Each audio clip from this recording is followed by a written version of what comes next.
Assalamualaikum warahmatullahi wabarakatuh. Kembali lagi di Ani Juliati Channel. Video ini membahas soal pada uji kompetensi 2 materi norma dan Undang-Undang Dasar Negara Republik Indonesia tahun 1945 halaman 42 buku paket PPKN kelas 7 Kurikulum Merdeka terbitan dari Kementerian Pendidikan, Kebudayaan, Riset dan Teknologi Republik Indonesia. Jadi, soal ini ada di buku paket PPKN kelas 7 yang terbaru menggunakan kurikulum Merdeka. Sebelum saya membahas soal pada uji kompetensi 2, jangan lupa untuk like, comment, share, dan subscribe ya, supaya kalian tidak ketinggalan video terbaru dari saya. Baik, langsung saja kita ke pembahasan soal. Soal uji kompetensi 2 halaman 42 pada buku paket PPKN kelas 7 yang terbaru yaitu menggunakan kurikulum Merdeka ada 3 soal. Soal yang pertama yaitu ada norma di rumah bahwa setiap orang harus merapikan tempat tidur masing-masing sebelum beraktivitas keluar. Anak-anak juga harus merapikan tempat tidur dulu dan membantu menyapu lantai sebelum berangkat ke sekolah. Suatu hari, guru meminta muridnya hari itu untuk datang lebih pagi karena ada acara di sekolah, sehingga tak ada waktu untuk menjalankan norma di rumah tersebut. Apa yang akan kalian lakukan? Soal nomor 2, sebagai siswa, kalian tentu memiliki kewajiban serta hak masing-masing. Di antara kewajiban tersebut adalah belajar mengikuti proses pembelajaran di sekolah. Sedangkan hak siswa adalah menerima bimbingan dari guru. Karena wabah virus COVID-19, kalian harus belajar di rumah dan tidak lagi menerima hak untuk dibimbing di kelas. Sedangkan belajar jarak jauh melalui internet atau daring juga tidak dapat dilakukan karena sarananya tidak mencukupi. Apa yang akan kalian lakukan menyangkut kewajiban dan hak tersebut? Soal nomor 3.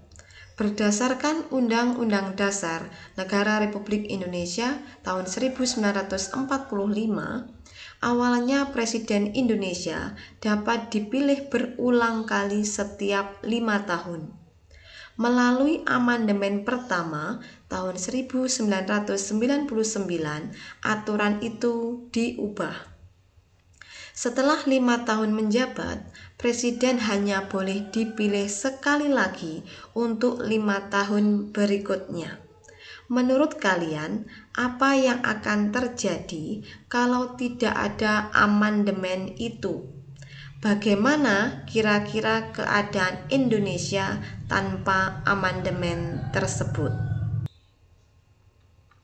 Baik, kita bahas soal pertama, yaitu tentang ada norma di rumah bahwa setiap orang itu harus merapikan tempat tidur masing-masing sebelum beraktivitas keluar.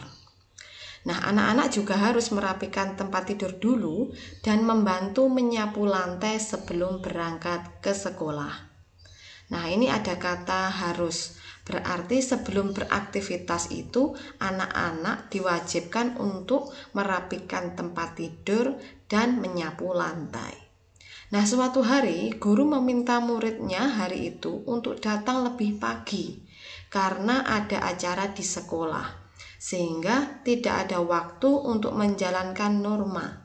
Nah, di sini walaupun tidak ada waktu, tetapi ini adalah sebuah keharusan karena sudah ada kesepakatan bersama bahwa sebelum beraktivitas keluar, anak-anak harus merapikan tempat tidur dulu dan membantu menyapu lantai. Lalu, apa yang akan kalian lakukan? Jadi jawabannya, menurut saya yang harus saya lakukan adalah bangun lebih pagi dari biasanya. Jika biasanya bangun pukul 4.30 atau setengah 5, maka saya harus bangun pukul 4. Supaya saya dapat bangun lebih pagi, saya harus mengatur jam. Nah, dengan cara bagaimana? Dengan memasang alarm dan berpesan kepada ibu atau ayah atau anggota keluarga yang lainnya untuk membangunkan kita lebih awal karena besok ada acara di sekolah. Ketika saya bangun lebih pagi, saya tetap dapat melaksanakan norma yang sudah disepakati bersama dengan keluarga, yaitu merapikan tempat tidur dan membantu menyapu lantai. Dan saya pun dapat berangkat ke sekolah lebih pagi dari biasanya. Jika biasanya saya berangkat sekolah pukul 6, maka hari ini saya berangkat pukul 05.30 atau setengah 6 untuk mengikuti acara yang akan diselenggarakan di sekolah. Sehingga norma yang berlaku di rumah tetap dapat saya laksanakan dan kegiatan yang diselenggarakan di sekolah yang berupa aturan sekolah dapat saya ikuti dengan baik. Jadi di sini artinya seimbang, saya dapat melakukan norma yang ada di rumah dan melakukan aturan yang ada di sekolah. Jadi, saya harus pandai membagi waktu supaya saya dapat menjalankan norma yang sudah disepakati di rumah dan norma yang berlaku di sekolah. Bagaimana anak-anak, bisa difahami ya penjelasan saya? Baik, kita lanjutkan soal nomor 2. Pada soal nomor 2, yaitu sebagai siswa, kalian tentu memiliki kewajiban serta hak. Di antara kewajiban tersebut adalah belajar mengikuti proses pembelajaran di sekolah. Sedangkan hak siswa adalah menerima bimbingan dari guru. Nah, karena wabah virus COVID-19, kalian harus belajar di rumah dan tidak lagi menerima hak untuk dibimbing di kelas. Sedangkan belajar jarak jauh melalui internet atau daring juga tidak dapat dilakukan karena sarananya tidak mencukupi. Apa yang akan kalian lakukan menyangkut kewajiban dan hak tersebut?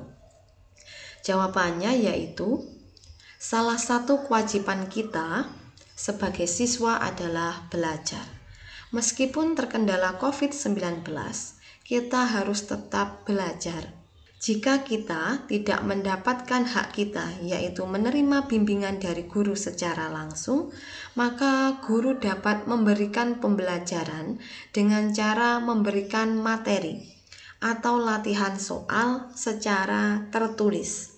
Misalnya saja, setiap 1 minggu sekali, guru menyiapkan materi dan latihan soal yang harus diambil di sekolah dan harus dikerjakan siswa di rumah.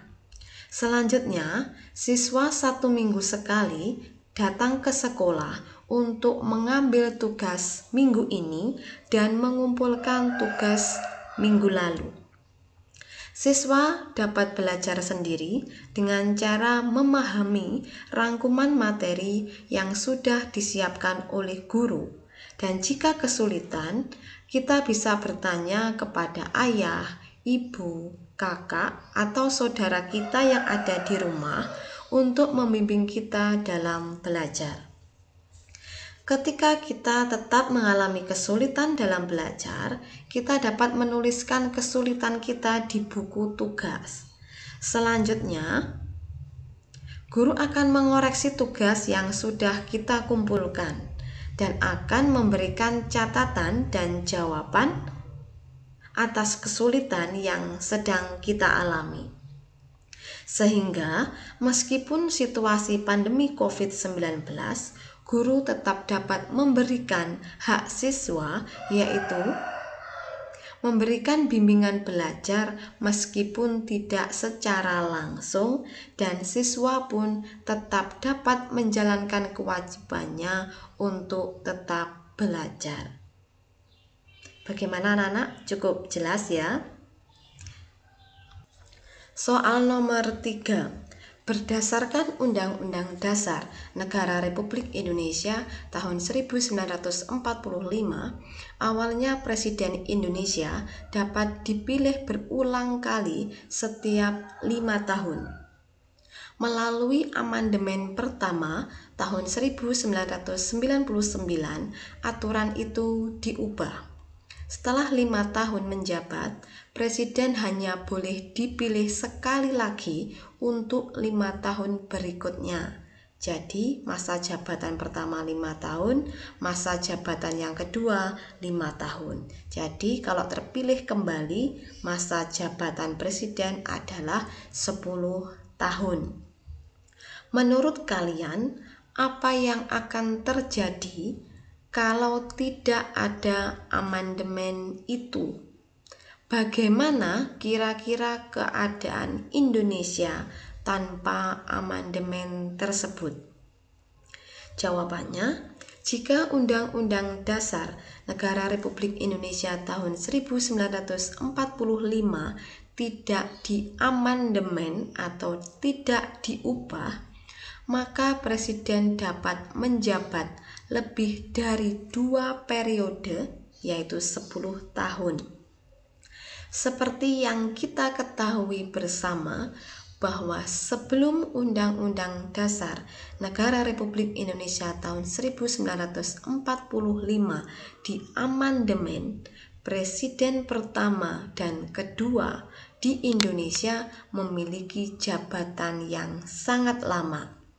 Nah, jabatan presiden yang terlalu lama dapat menimbulkan beberapa hal sebagai berikut.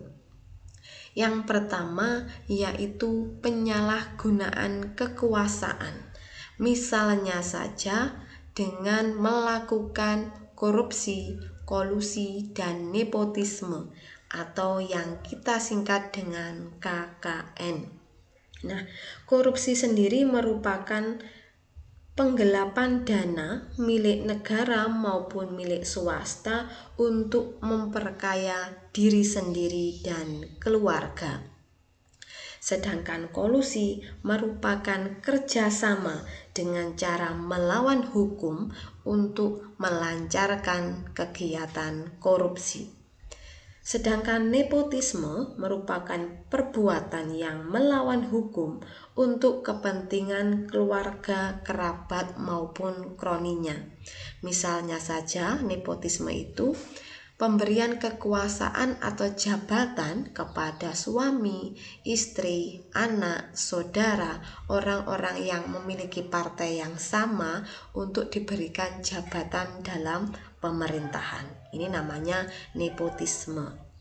Nah, berarti kekuasaan presiden yang terlalu lama dapat menimbulkan KKN. Yang kedua yaitu cenderung menjadi otoriter, yaitu kekuasaan pemimpin yang sangat besar tanpa memberikan kebebasan kepada rakyatnya. Yang ketiga yaitu presiden cenderung menjadi diktator. Artinya bahwa pemimpin yang otoriter, yaitu memiliki kekuasaan yang sangat besar tanpa memberikan kebebasan kepada rakyatnya, dan memiliki sifat kejam dan melakukan penindasan kepada rakyatnya.